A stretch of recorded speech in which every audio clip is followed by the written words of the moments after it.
Hola, buenas tardes a todos y a todas. Nos encontramos en la sede del Colegio de Notarios del Estado de Veracruz.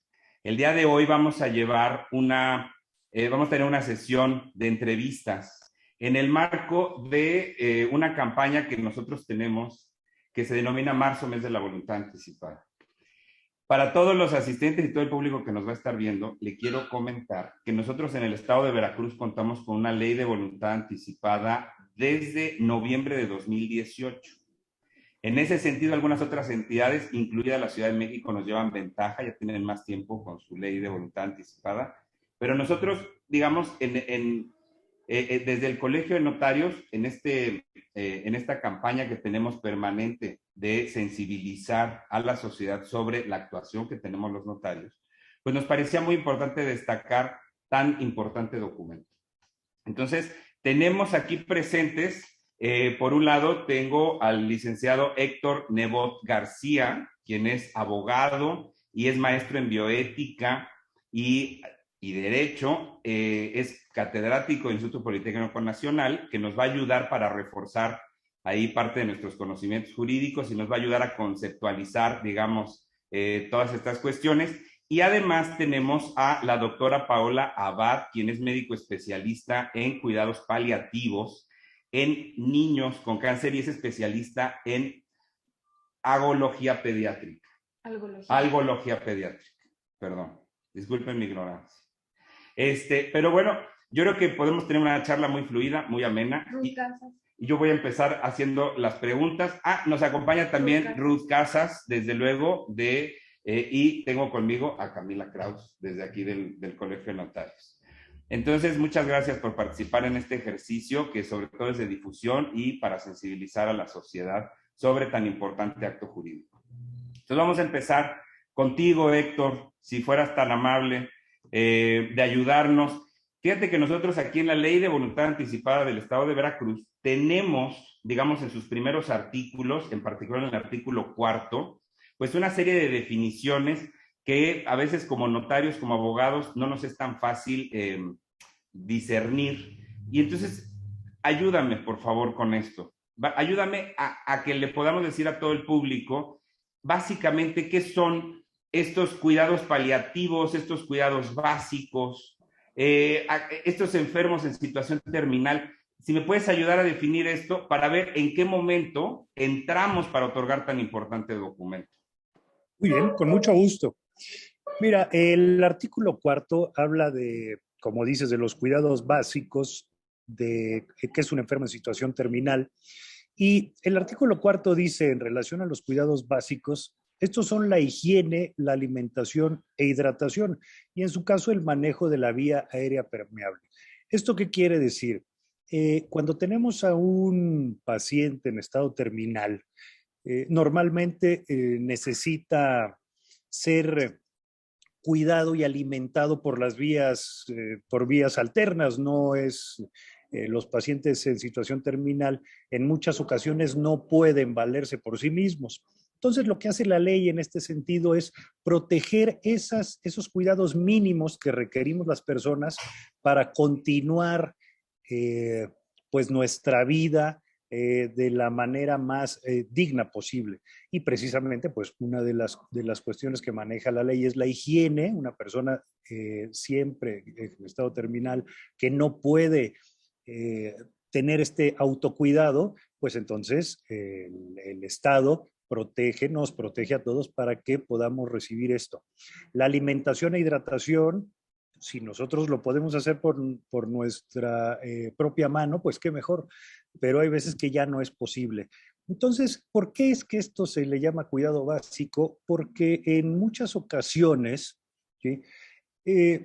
Mucha gente depende de ello para seguir viviendo. Tú no puedes, si hay una persona que no puede alimentarse ni hidratarse por sí misma, si tú le retiras esos cuidados, pues lo más probable es que fallezca, precisamente porque su cuerpo no está recibiendo lo que necesita, ¿verdad? Entonces, bueno, porque es necesario mantener esos cuidados básicos en el paciente terminal, porque podríamos estar en una situación en la que si tú retiras la hidratación y la alimentación de un paciente terminal, podríamos no saber si fue el retiro de eso lo que lleva a la muerte del paciente o es la evolución natural de la enfermedad. Entonces, bueno, pues la ley, por supuesto, protege esto y lo señala como un cuidado básico, y la Ley General de Salud dice que esos cuidados básicos no pueden retirarse de los pacientes.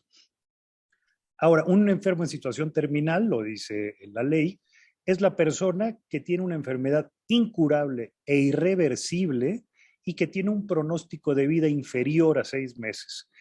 Entonces, esto es precisamente una situación que debe ser determinada por los médicos, en un inicio por el médico tratante, y luego dice el reglamento de la Ley de Voluntad Anticipada de Veracruz que este mismo diagnóstico tiene que ser confirmado por un comité específico en el hospital, que estará integrado por el director médico y jefes de varias áreas, y ellos deben confirmar este diagnóstico terminal en el paciente.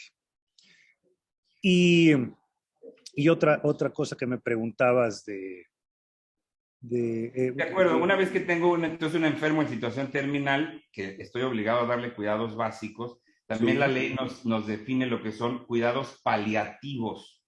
así Es es. decir, a diferencia de aquellos que son básicos, ¿no es cierto? Así es.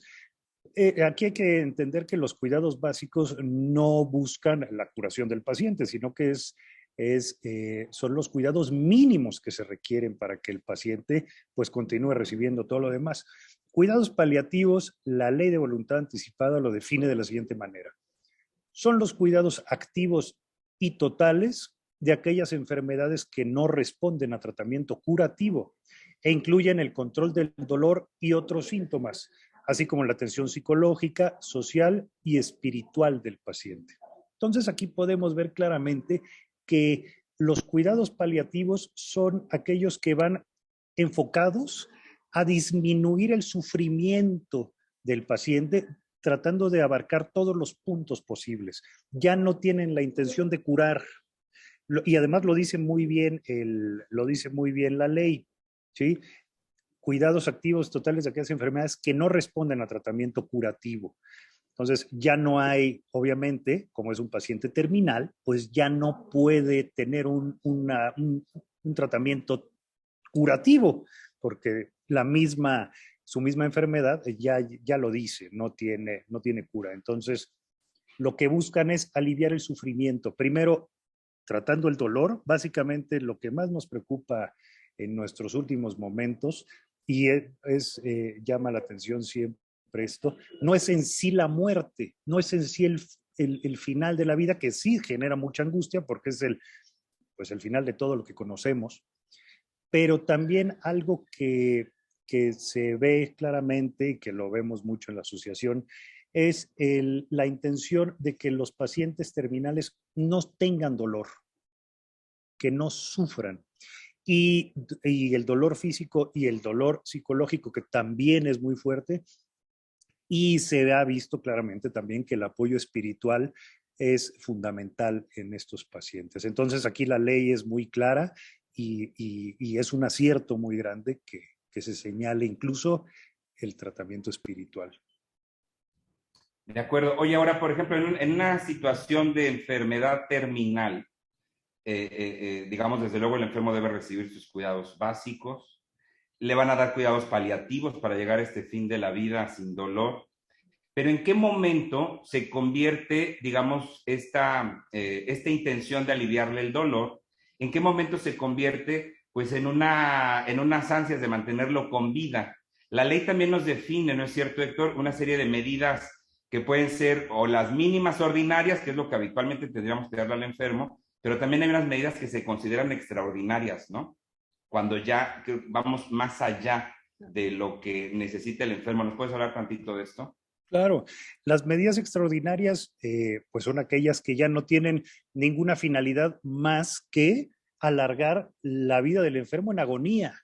¿Sí? El paliativo nunca va a tener la intención de alargar la vida. El paliativo lo que tiene la intención es de hacer que el paciente sufra menos desde todos los ámbitos, pero nunca en alargar la vida. Lo que alargaría la vida justamente sería el seguir manteniendo medios artificiales, cuando ya se sabe que esos medios artificiales en algún momento ya no van a servir para mantener al paciente con vida y menos con calidad de vida, ¿sí? O, por ejemplo, en un paciente con quimioterapias recurrentes cuando sabes que el cáncer ya no va a remitir, por ejemplo, ¿sí?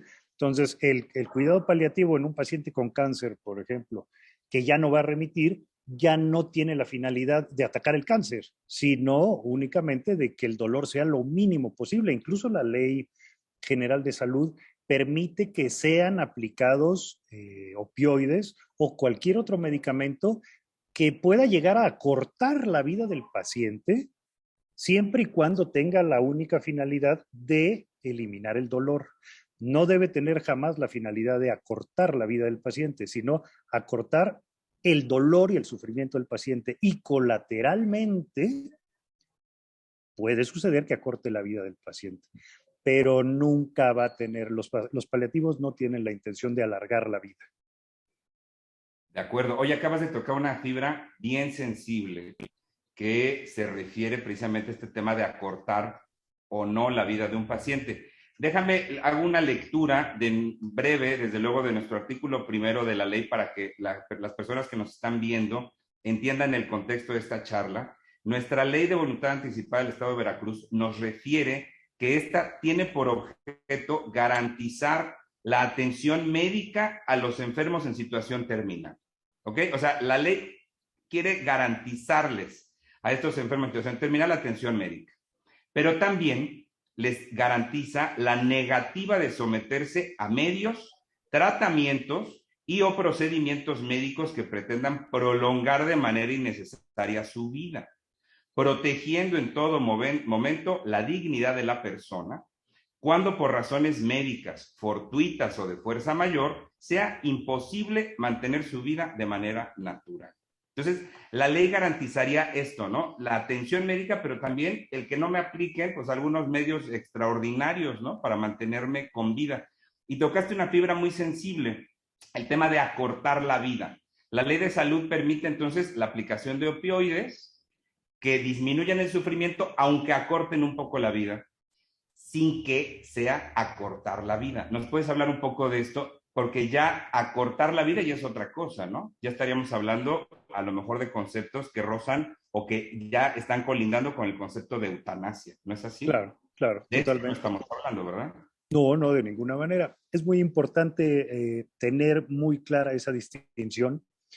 Eh, la eutanasia en nuestra legislación está, si bien no está bien determinada en algunos códigos penales de algunos estados, sí está señalada como tal, pero normalmente no lo está como tal, que diga eutanasia es esto, pero sí se describe el tipo penal como normalmente en los códigos se señalan como el privar de la vida a una persona por la petición seria, libre, inequívoca y reiterada de en el Código Penal del Distrito Federal, así todavía se llama, el código, dice a petición de ¿sí?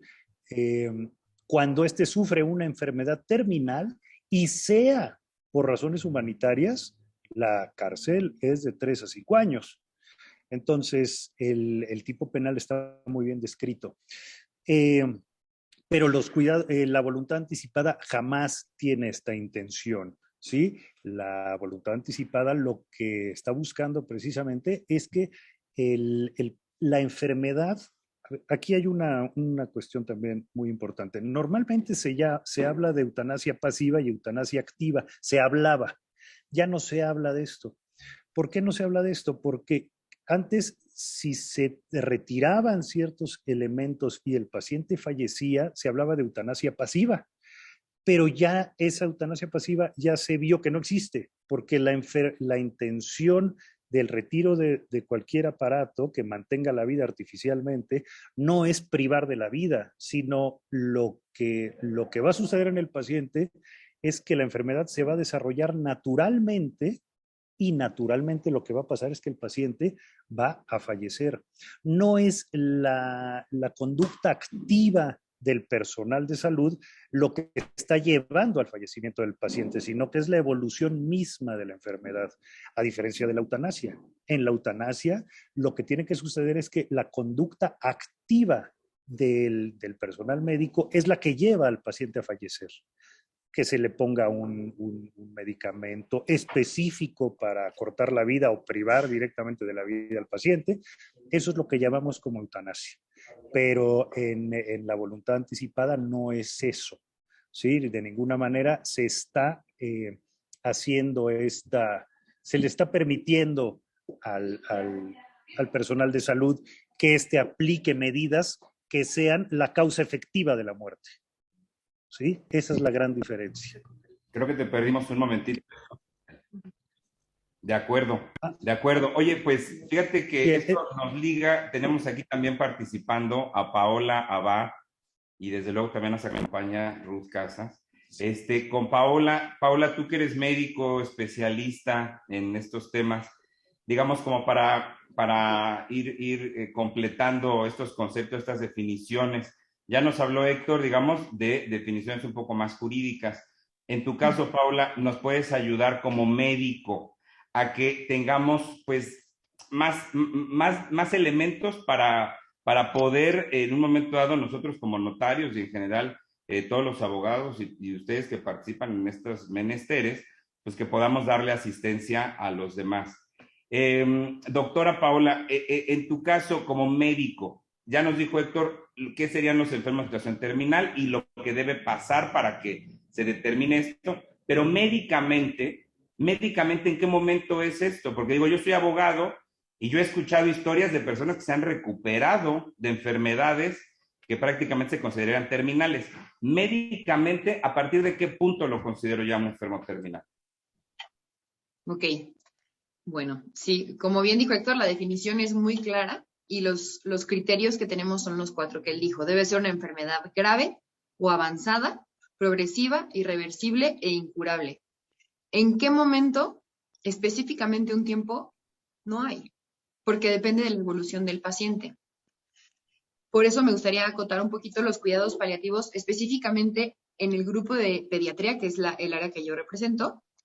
Se deben de otorgar desde el diagnóstico, ¿sí? Precisamente porque es muy difícil determinar en qué momento el paciente se vuelve terminal, a pesar de que tenemos estos criterios de terminalidad, que serían, repito, enfermedad grave o avanzada, progresiva, irreversible, incurable.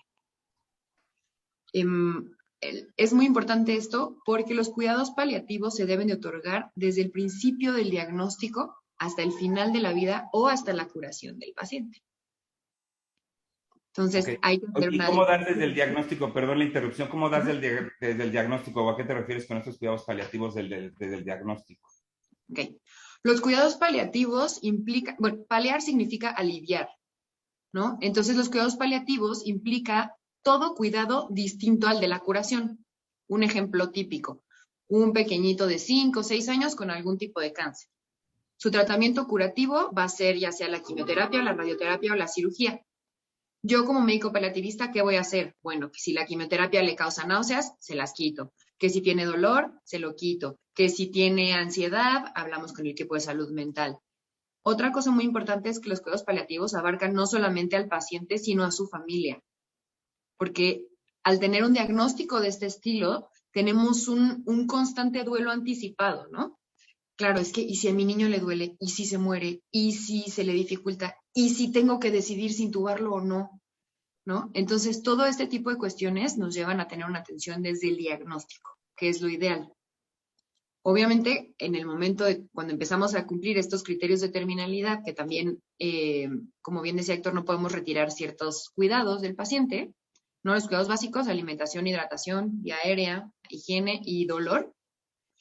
Debemos de asegurarnos de que todos nuestros pacientes, y para eso nos protege esta ley de la que estamos hablando, reciban la atención adecuada en los medios hospitalarios. ¿Qué quiere decir? Que si mi paciente va de un hospital a otro o está en casa y tiene una urgencia paliativa, una de ellas, por ejemplo, es el dolor, un estatus epiléptico, ¿no?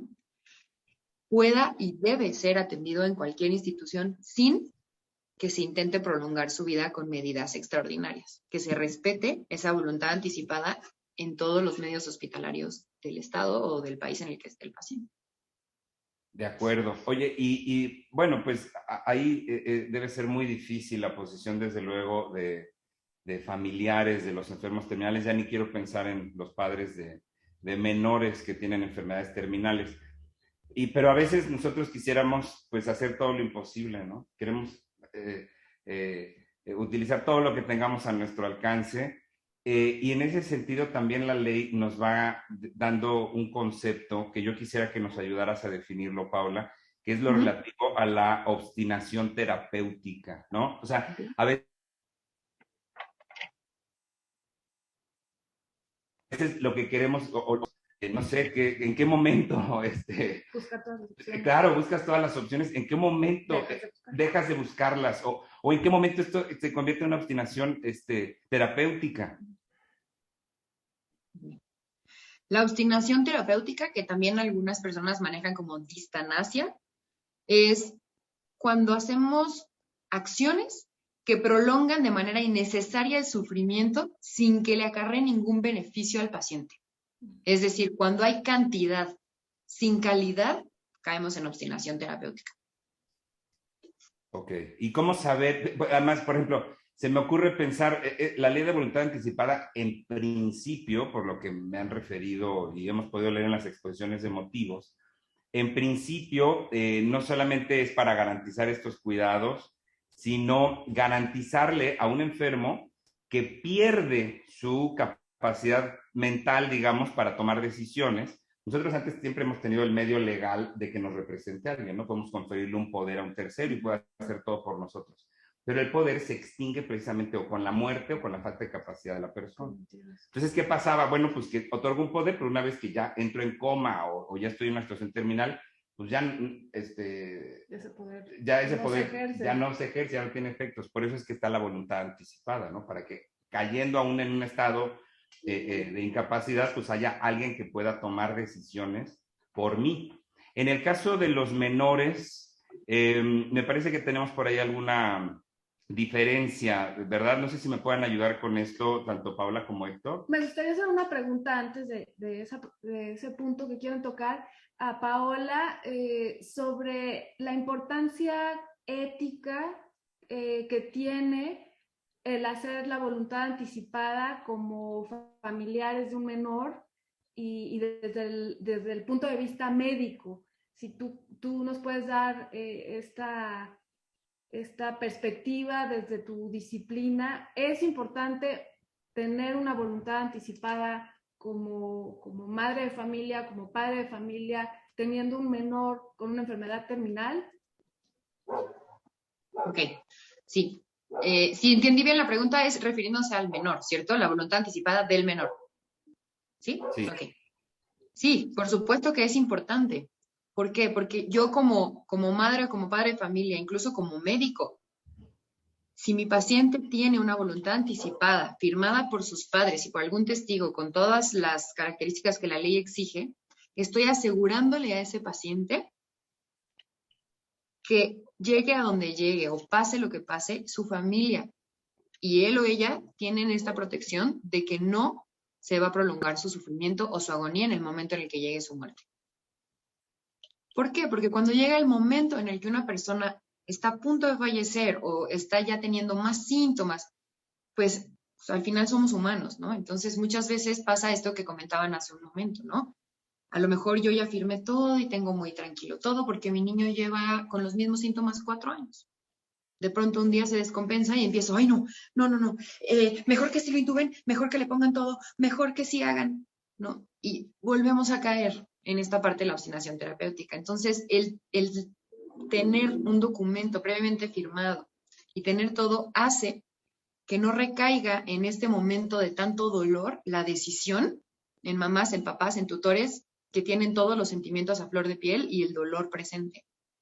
Porque son decisiones que ya están trabajadas y que ya están tomadas en un momento de relativa calma y sobre todo con toda la información dada a los padres y al menor. O sea, sí quiero recalcar que todo paciente tiene derecho a saber su situación de enfermedad y de terminalidad sin importar la edad que tenga.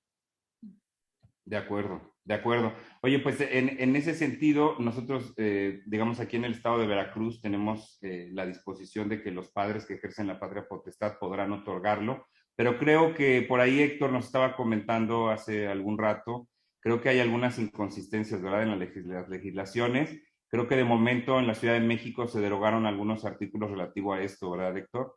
¿Nos podrías platicar sobre estas cuestiones? En Veracruz sí lo tenemos así dispuesto, lo tengo por acá, creo que es por ahí del artículo 17 de nuestra ley. Sí, efectivamente.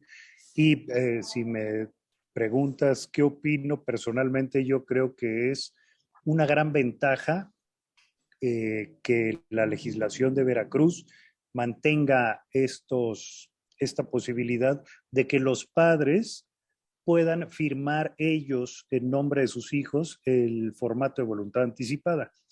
Porque en la Ciudad de México existía esa posibilidad cuando se creó la ley, sin embargo después eliminaron los artículos que señalaban esa posibilidad, en los que se decía que cuando hay un menor de edad, los padres pueden suscribir el formato de voluntad anticipada ante el personal médico y dos testigos. Todos esos artículos fueron derogados de la ley. Sin embargo, la ley de voluntad anticipada tiene un reglamento, ¿sí? Que es digamos que es el que señala las especificaciones que se tienen que seguir, particularmente en estos procedimientos. Igual que en el estado de Veracruz. En el estado de Veracruz está la ley de voluntad anticipada y está el reglamento de la ley de voluntad anticipada. Y perdón, cuando me derogan... Es artículo 28, no 17, estaba mal el número, perdón.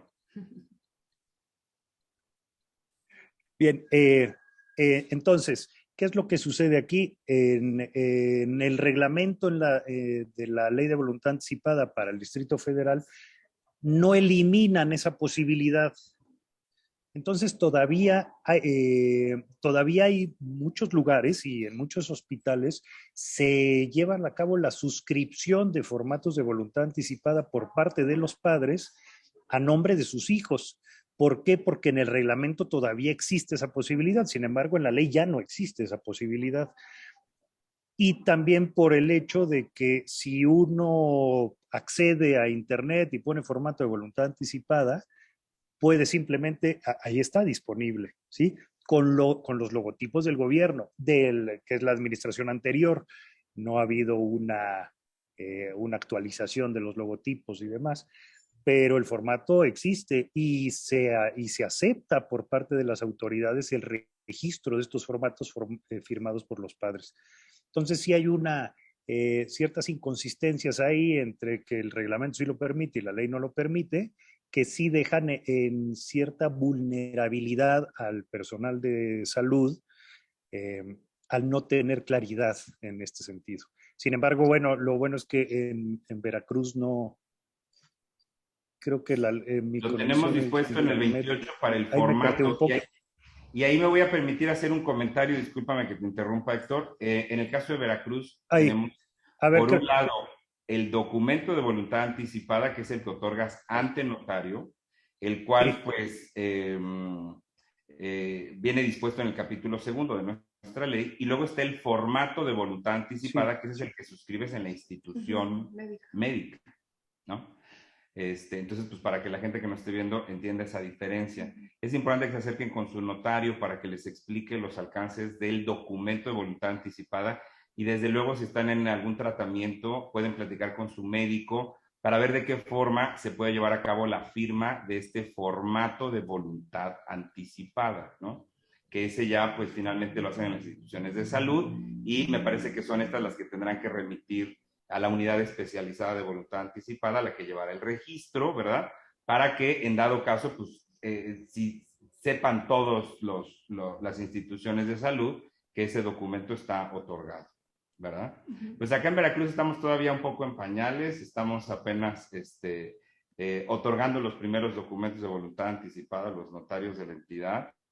Yo creo que el tener campañas como esta ayudan a visibilizar, digamos, estos temas y permiten pues, a la ciudadanía ir conociendo también sus legítimos derechos, sus legítimas garantías, ¿no? Que tengo garantía de morir con esa dignidad. Yo creo que hay mucha gente interesada, a lo mejor no han llegado la información. Yo creo que a partir de campañas como esta, que agradezco muchísimo que estemos acercándonos, el Colegio de Notarios de Jalapa y Derecho a Morir con Dignidad, Amparo Espinosa Rugarcía no pudo estar hoy con nosotros, pero creo que este diálogo es súper importante. Creo que puedo hablar por la sociedad civil en esta ocasión, si me permites, como mujer. Creo que muchas encuestas por parte de DMD y de otros organismos parecidos en el mundo, de 46 a 60 años, son mujeres las que cuidan a hijos, maridos, papás, y se enfrentan a estos dilemas jurídicos, médicos, sociales, económicos, que es la etapa final de la vida de los más cercanos o de sus propias enfermedades. Entonces, me parece muy relevante que estemos hablando del tema, y que la información llegue a la mayor cantidad de personas. Y gracias. Me gustaría mucho que siguiéramos. Perdón por la intervención, pero me parecía importante hablar desde este lado de la sociedad civil. Buenísimo un punto, porque además decía que, no sé si sea correcto ejemplificar, digamos, desde luego no vamos a dar nombres ni mucho menos, pero a mí me ha sucedido ya en lo particular. Esto que tú dices de que sobre todo mujeres de 46 a 60 años son las que van cuidando de las familias, sin que suene esto un comentario, ¿cómo decirlo?, que no está realizado con perspectiva de género o incluso machista. Efectivamente, todavía nuestras sociedades, sobre todo de corte latino, que somos más tradicionales y demás, como que sí se ha dejado en el cuidado de las mujeres, digamos, es que estas etapas terminales. Pero ¿sabes cuál es el problema? Que una hermana está cuidando a los padres o al padre o al enfermo terminal, pero llega el hermano en esas sociedades machistas y el que toma decisiones es alguien que ni siquiera está al cuidado del enfermo. Yo creo que también es un tema relevante. Yo creo que como seres humanos, ¿no? Si yo tengo hijos, hijas, qué sé yo, si yo voy a confiar mis cuidados en mi hija, en mi esposa, pues yo tengo que designarla a ella para que ella tome las decisiones en un momento dado. Y para eso también está la voluntad anticipada, ¿no? Y también que el enfermo, mientras no pierda sus capacidades cognitivas, sigue siendo un ciudadano autónomo completo, y hay por eso que permitirle que ejerza su derecho con una voluntad anticipada, claro, como persona íntegra, aunque esté enfermo de un padecimiento terminal. Hay que respetarle ese derecho hasta el último momento como enfermo, y a veces se pierde de vista la autonomía del paciente antes de tiempo, y deciden otras personas dentro de la familia, dentro de lo jurídico, porque incluso creo que es un tema social, que por eso tenemos que, creo que, seguir discutiendo en debates como este. Desde luego, muy bien. Bueno, pues para ir cerrando un poco los temas, tenemos también aquí a Ruth Casas, de Derecho a Morir con Dignidad, con quien el Colegio de Notarios ha suscrito pues un convenio de colaboración. Vamos a difundir mutuamente infografías, entrevistas, qué sé yo, flyers y algunos pósters promocionales. Los vamos a difundir de manera conjunta a lo largo de todo este mes. No sé si nos quisiera hacer algún comentario, Ruth, probablemente dándole algún otro enfoque. Me decías que querías participar, a lo mejor dándole algún enfoque relativo, pues, digamos... es maestra en teología. Es maestra en teología, Ruth. Entonces, si nos pudieras cambiar un poquito el enfoque y comentarnos si esto contradice la doctrina religiosa o en realidad ya lo teníamos ahí desde hace tiempo. Tu micro. Tu micro. Ahí. Ya, una disculpa. Alfonso, buenas tardes, muchas gracias. Y bueno, antes que nada, en nombre de Amparo Espinosa Rugarcía, agradecer el que se haya firmado este convenio para que ambas instituciones podamos hacer una difusión y aclarar muchos temas relativos tanto a la voluntad anticipada como al vínculo directo que tiene esta con los cuidados paliativos. Creo que es una misión muy importante que tenemos nosotros como una asociación de la sociedad civil y ustedes como notarios, quien dan fe de las decisiones que toman los ciudadanos con respecto incluso a la manera en la que quieren morir, y es con dignidad, efectivamente. Bueno, mira, como señalaba Paola hace rato, el catecismo de la Iglesia Católica, me voy a centrar básicamente en el catolicismo, puesto que es la religión que más se practica en este país. Entonces, me parece que muchas veces se tienen creencias que son eso, creencias, pero finalmente no están fundadas en lo que la misma ley, por así llamarlo, al catecismo de la Iglesia Católica, en el ámbito religioso, tiene también una visión con respecto a esta temática. Entonces, en cuanto a una enfermedad grave, avanzada, progresiva, irreversible e incurable, como decía Paola, la Iglesia tiene una postura muy clara y esto se basa en un respeto a la dignidad de la persona como un derecho inalienable. Entonces, para evitar cualquier situación, creo que valdría la pena que leyera yo el canon completo, porque es algo que se desconoce desafortunadamente. Entonces, el canon 2278 dice: la interrupción de tratamientos médicos onerosos, peligrosos, extraordinarios o desproporcionados a los resultados puede ser legítima. Interrumpir estos tratamientos es rechazar el encarnizamiento terapéutico. Con esto no se pretende provocar la muerte, se acepta no poder impedirla. Y el canon 2279 dice: aunque la muerte se considere inminente, los cuidados ordinarios debidos a una persona enferma no pueden ser legítimamente interrumpidos. El uso de analgésicos para aliviar los sufrimientos del moribundo, incluso con riesgo de abreviar sus días, puede ser moralmente conforme a la dignidad humana si la muerte no es pretendida ni como fin ni como medio, sino solamente prevista y tolerada como inevitable. Entonces, como ustedes verán, es algo que desafortunadamente se desconoce de parte incluso de los creyentes y tienen muchas veces un sentimiento de culpa o un pensar que, bueno, pues el sufrimiento es lo que va a llevar al cielo a la gente cuando se muere, porque pues es lo que santifica.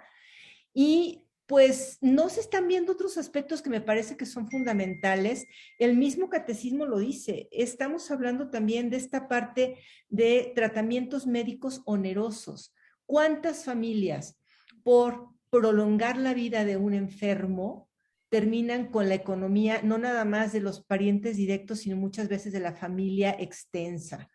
Entonces, ¿por qué no asumir que finalmente nacimos para morir? O sea, finalmente todos tenemos como último instante la muerte y es un proceso que debemos asumir, que debemos hablar, que debemos procesar incluso con la familia y de manera preventiva cuando estamos sanos. Decía una compañera de MD que son temas que deberían llevarse con mucha naturalidad a la mesa, hablar con los hijos, hablar con los padres, abordarlos para conocer también el sentir y el sentido que como familia, como parte de una sociedad, damos a la muerte. Y pues, hombre, creo que esto no está peleado en lo más mínimo, al contrario, alimenta y hace que se tenga la certeza de que tanto médicamente como jurídicamente estamos actuando de una manera ética y de acuerdo a la moral cristiana. Y pues es un gran complemento desde mi punto de vista. De acuerdísimo. La verdad, fíjate que estas campañas ayudan a esto. Nosotros los notarios hemos visto en particular con una campaña que tenemos en el mes de septiembre, que es el del testamento. Con esto se empezó hace como 20 años, ¿no? Yo les puedo decir, yo empecé a hacer escrituras de 16 años, tengo 30 años haciendo escrituras, y es un montón, pero antes cuando tú le decías a alguien, oye, ¿no quieres hacer tu testamento de una vez? Se iba el cliente molestísimo porque ya lo estabas matando, ya lo habías visto viejo, me viste una cana y ya me estás matando, muchacho, así me decían. Y ahora ya no, ha ido cambiando, cada vez tenemos testadores más jóvenes. Lo mismo con esta voluntad anticipada. O sea que lo que tú dices, Ruth, es ciertísimo. Lo tenemos que hablar en las mesas, creo que lo tenemos que estar comentando todo el tiempo. No tenemos que hablar de la enfermedad desde la salud también, ¿no? Y lo que decía la doctora Paola, no voy a tomar la misma decisión en un estado de calma que en un estado de acelere hospitalario y de angustia extrema cuando tengo a mi enfermo terminal, ¿no? Que a lo mejor ahí me voy a obstinar a que le sigan con tratamientos que lo van a seguir prolongando la vida. Entonces, creo que esto nos ayuda a ir cambiando sobre todo esta narrativa que tenemos de no querer hablar de la muerte ni de estos temas.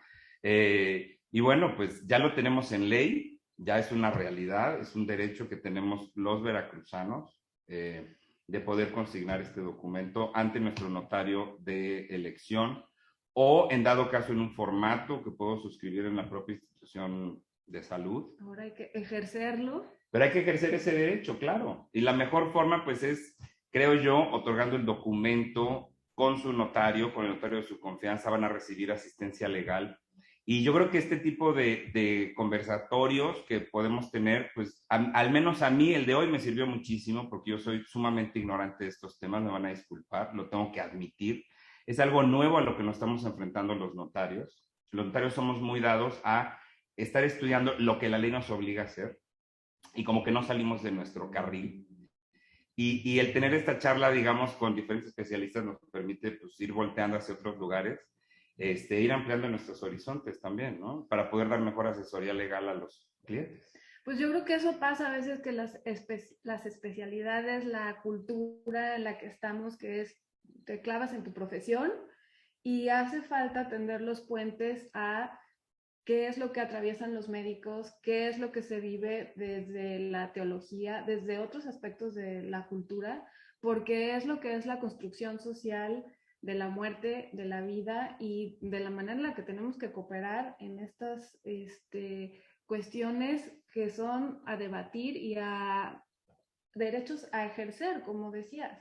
De acuerdo, pues tenemos todo el mes, Camila, Ruth, Héctor, Paola, tenemos todo el mes para platicar de estos temas. ¿Hay algo más que quieran agregar? No sé si tengan comentarios para agregar, vamos a estar todo el mes platicando de esto, vamos a tener infografías, algunos flyers, le vamos a pedir su asistencia a ustedes, ¿no? A lo mejor de las leyendas que nosotros pongamos también nos las puedan revisar y le puedan dar un enfoque un poco más, qué sé yo, un aspecto más psicológico a esto y no enfrascarnos tanto en lo legal, ¿no? Vamos a tener todo el mes. No sé si tengan algún último comentario que nos quieran dar. Yo tengo un comentario rápidamente. Comentaba Paola que aquí intervenimos personas con diferentes especialidades y finalmente los cuidados paliativos se refieren a un trabajo en equipo interdisciplinario. Se atiende la parte médica, se atiende la parte emocional, se atiende la parte espiritual también. Entonces es muy, muy, muy importante que la gente esté consciente de que el arropamiento, el acompañamiento, la escucha que se da a través de los cuidados paliativos conducen a comprender también lo que implica la dignidad de una persona y cómo conducir a esta persona a una muerte digna. Y el acompañamiento a la familia, como bien decía Paola y lo mencionó también Camila, es fundamental. Entonces, como les dije y con esto cierro, creo que es bien importante que nos atrevamos a hablar de esta voluntad anticipada, como decías, en la salud, hablar de la enfermedad y prepararnos siempre para poder llevar por el mejor camino el final de la vida de cualquier persona. Eso era todo. Muchas gracias. De acuerdo, coincido, Ruth, gracias. No sé si Héctor o Paola tengan algún comentario. Y yo también tuve que apagar mi video porque el internet está muy mal, entonces espero poder escucharme mejor. A mí me parece importantísimo lo que dijo Ruth. Pues, ¿sí me oigo? Es que como no puedo... Tú háblale, no te preocupes. Sí. Bien. Lo que dijo Ruth me parece importantísimo porque los abogados tenemos muy claro que uno puede tener derechos, pero si no conoces tus derechos es como si no los tuvieras porque no los ejerces. Entonces, este fortalecimiento entre la Asociación por el Derecho a Morir con Dignidad y el Colegio de Notarios de Veracruz es verdaderamente un lazo muy importante para que podamos fortalecer este conocimiento del derecho que tenemos todos los ciudadanos. Entonces, la verdad, yo estoy muy contento y muy complacido con este convenio que se firmó y estoy seguro que vamos a poder llegar a muchísima gente.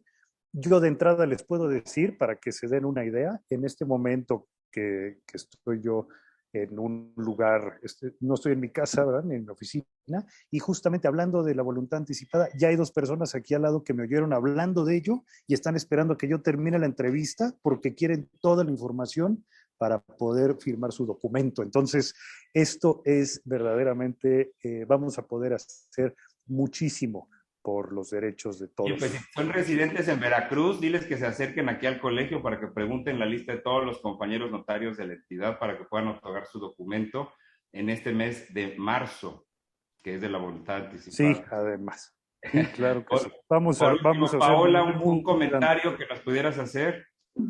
Pues la verdad es que estoy en acuerdo con todo lo que se ha dicho y nada más me gustaría cerrar con unas palabras que tomé de un artículo que leí alguna vez sobre el testimonio de una mamá que tuvo a su hijo muchos años en cuidados paliativos en un hospital de España, hace ya varios años. A mí me quedó muy claro que eran los cuidados paliativos desde la perspectiva del paciente y creo que vale la pena compartirla. Esta mamá decía, cuando su bebé falleció, bueno, su niño que ya tenía como 4 años, falleció y dijo, bueno, yo solo quiero agradecerle a todo el equipo de cuidados paliativos, porque si bien no acortaron la vida de mi hijo, tampoco la pudieron alargar, pero sí la ensancharon. Entonces, creo que es muy claro el mensaje y pues nada, a seguir difundiendo, a que la gente se entere que puede ensanchar su vida decidiéndolo desde un momento antes de estar enfermo. De acuerdo, estupendas palabras, efectivamente ilustran perfectamente esto. Bueno, pues muchas gracias entonces a todos. Cerraríamos este conversatorio. Vamos a tener otro todavía a lo largo del mes.